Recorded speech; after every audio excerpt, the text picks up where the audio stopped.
Ó, só que assim, vamos agora deixar esse assunto mais complexo, que é muito interessante. Você falou aí sobre a regulação das redes sociais, e aí é uma coisa que a gente tem em comum, que é trabalhar com o YouTube, né? É, Você reconhece que existe uma simetria entre essa Big Tech, YouTube e coisa e tal, e Com nós, certeza. produtores de conteúdo? Com Existe certeza. uma simetria. Com certeza. E essa simetria, agora é uma pergunta que vem, qual a sua opinião sobre isso? Ó o cheirinho. Ó o cheirinho de mamãe falei, ó. Vai. Então por que que o empregado de uma indústria... Não é nem por isso, não. Eu tô brincando. Aí eu ia fazer a pergunta sobre organização dos trabalhadores nessas plataformas. Qual a sua opinião, qual a opinião da sua corrente política, do seu partido, em relação à organização dos trabalhadores? Porque, assim, independente de qualquer diferença, o que nos une é que a gente presta serviço ou trabalha, né? Aí, independente do que a opinião de cada um, mas a gente trabalha para uma plataforma. No caso, é o YouTube. Mas aí eu vou te falar o seguinte. Eu acho que existe uma disparidade de tratamento, e é óbvio que existe. Eu não tenho o mesmo poder de negociação do que se eu juntar o sindicato dos youtubers. É óbvio que não. Isso é importante. Essa é a pergunta, assim. Você entende que a organização desses trabalhadores É muito mais forte do que... atenua a simetria. Pô, com certeza. E qual é a visão de organização de trabalhadores? Só que aí que tá. Porque você falou pode ser sindicato, mas pode ser outra coisa. Qual essa é a pergunta? O que eu acho? Eu acho o seguinte. Eu parto do outro princípio. Eu parto do princípio de que o YouTube é uma plataforma em que ele oferece o serviço. Eu vou lá e me beneficio do serviço que eles oferecem. Eu acho que sempre que você parte do cumprimento de contrato, e as normas têm que ser claras, eu acho que o caminho é sempre por ali. Então vou dar um exemplo. Eu não posso deixar que uma instituição trate você de um jeito e eu de outro. Eu não posso deixar a Anitta pôr uma foto e o Arthur Duval não pôr. Isso está errado. Como é que você faz para você não ser subjugado nessa briga? Isso tem que estar por força de lei.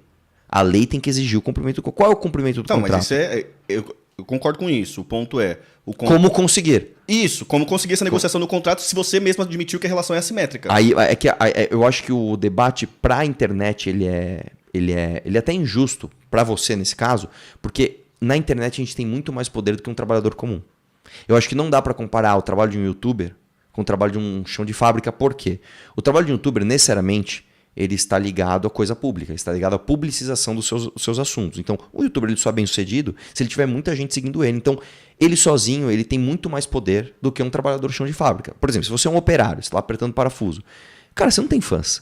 Você é um operário apertando parafuso. Não, eu tô entendendo, mas assim, o meu ponto, Arthur, e aí insisto nisso, porque depende da situação. Igual, por exemplo, uma organização, que aí nesse caso é representada por sindicato, dos automotivos. Sim. Por exemplo, a Mercedes-Benz aqui na região. Sim. Esse sindicato tem muita força em relação a uma multinacional. Sim. Muita força. Tipo, mano, dentro da Mercedes, você... Inclusive, eu tenho até amigos meus que, mano, saiu porque acham, mano, o sindicato manda. Sim. E essa relação assimétrica, às vezes, até se torna... Assimétrica demais para o outro lado. Isso. Entendi. Enfim, podemos fazer um juízo de valor sobre isso, mas acho que não é o caso aqui.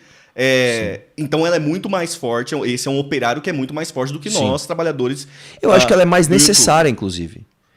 Porque o que eu tô falando é o seguinte, é que especificamente no caso de criadores de conteúdo, né, a criação de conteúdo ela parte da premissa, como eu falei, da publicidade. Então, você individualmente, enquanto criador de conteúdo, você tem muita força.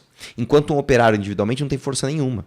Então, eu sou a favor, claro, no caso de um cara que se eu falar assim, sindicato de youtubers, eu acho que fica até risível, dado o fato de que uma pessoa sozinha no YouTube, ela pode ter muito mais força do que um sindicato todo de trabalhadores anônimos. Mas ela pode ter mais força que o YouTube, que no caso? Uma pessoa sozinha, por exemplo, no Brasil? Às vezes tem, cara. Eu não diria que o YouTube inteiro, mas assim, o cara pauta um país. O cara pauta um país. Não é à toa que o Felipe Neto ficou tão próximo ao governo. Né? Não foi porque o governo, vamos ouvir esses jovens. Não, foi porque o Felipe Neto é gigante. Né? Não é à toa que o Bolsonaro quase ganhou em 2018 no primeiro turno. Ele não tinha política institucional, ele não tinha partido grande, ele não tinha tempo de TV, não tinha nada. Ele teve basicamente uma persona de internet que viralizou. Ele virou presidente do Brasil quase no primeiro turno. Então, eu acho que esta briga, é difícil de avaliar. É diferente do trabalhador chão de fábrica. Mas então, a pergunta bem objetiva agora. Sim. Você acha que a relação, por exemplo, entre Felipe Neto, especificamente nesse contexto, e o YouTube ainda não é assimétrica? é assimétrica. É assimétrica É assimétrica, mas eu vou te dizer uma coisa. Se você pega um conjunto de youtubers grandes e eles querem organizar algum tipo de boicote ou alguma coisa assim contra o YouTube, eu acho que gera muito mais efeito do que você ter um sindicato de YouTubers, mesmo porque você não consegue sublimar o possível lobby que o presidente desse sindicato possa fazer com Tá legal o essas papo, pessoas. tá legal o papo. Você falou de sindicato, que você está vinculando a associação de trabalhadores com o sindicato. Mas o meio, e a minha pergunta é justamente essa.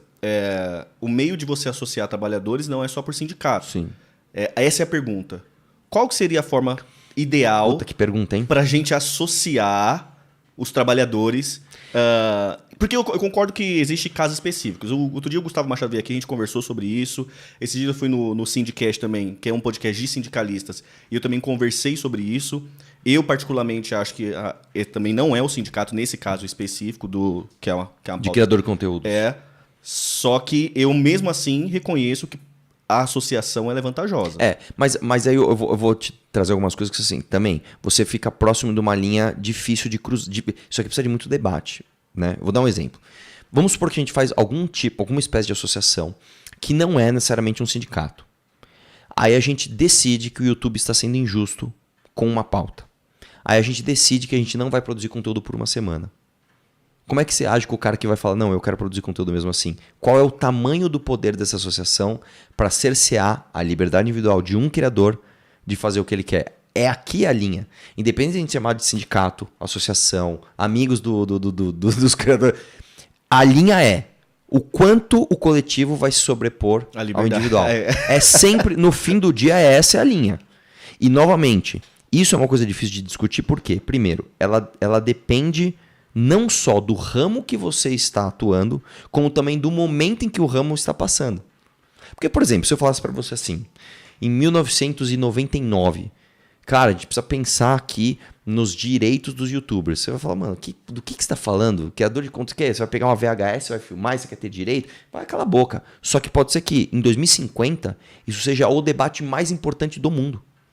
Eu não sei, de repente, estou dando um exemplo, tá? Esdrúxulo, estou extrapolando aqui. Vamos supor que acabou a sala de aula. Todas as aulas vão ser virtuais, etc. O formato da aula faculdade é AD já. E outra coisa, por exemplo, estou pensando aqui em 1984, um super sistema. Vamos supor, qual é a aula perfeita de matemática 1? Vamos gravar o professor perfeito dando a aula perfeita e isso aqui ter acesso no Brasil inteiro? É melhor do que o contato físico de um professor que eventualmente vai estar cansado e vai dar uma merda de aula 1? Eu não sei, estou dando um exemplo. Sim. Vamos supor que o debate foi que não, vamos gravar a aula 1 perfeita. Você está falando de um criador de conteúdo. Então, peraí. Pode ser que no futuro a gente esteja num momento onde a criação de conteúdo virtual atinja diretamente a base da educação nacional. Porra, aí é outra coisa. Então, por isso que eu estou falando, essa linha do indivíduo ou coletivo, quem vai prevalecer? Ela é uma linha que tem que ser discutida o tempo todo. Por isso que é muito difícil. Hoje, em 2026, você fala hoje, Arthur, eu acho que não tem que ter. Só que, por exemplo, esse recorte pode ficar muito ruim daqui a 5 anos. Ah lá, não quis ter e agora mudou tudo. Peraí, mas calma aí, agora talvez tenha mudado tudo, eu não sei. E aí eu vou te falar o que está acontecendo hoje. Isso eu sei que está acontecendo, tá? Não posso falar tudo, mas o que eu sei que está acontecendo.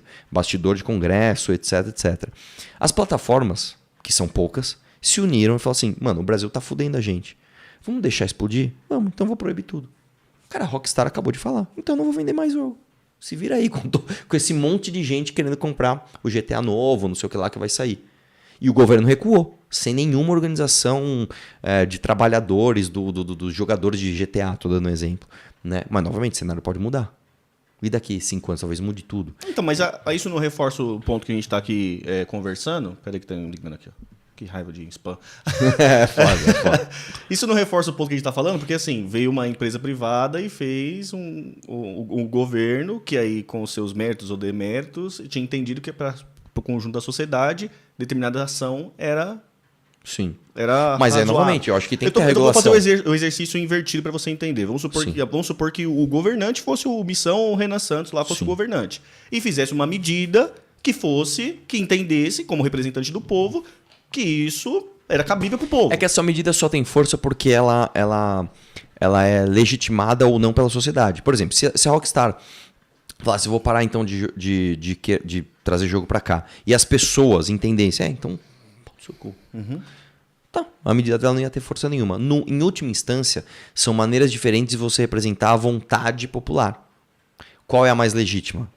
Aí, lógico, dentro de uma democracia, previsto que você tem os seus representantes, você vai falar, o Congresso, ok. Só que é o seguinte, por que um governo então cedeu a essa pressão tão instantânea de uma empresa? Porque, na verdade, existe uma força gigantesca, né? Os liberobos chamariam da mão invisível do mercado, mas é muito mais do que isso.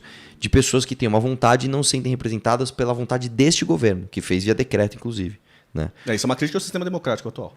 Também não, é que assim, novamente, é uma crítica ao sistema democrático atual, no sentido de que ele é necessariamente defeituoso, nenhum sistema de governança é perfeito.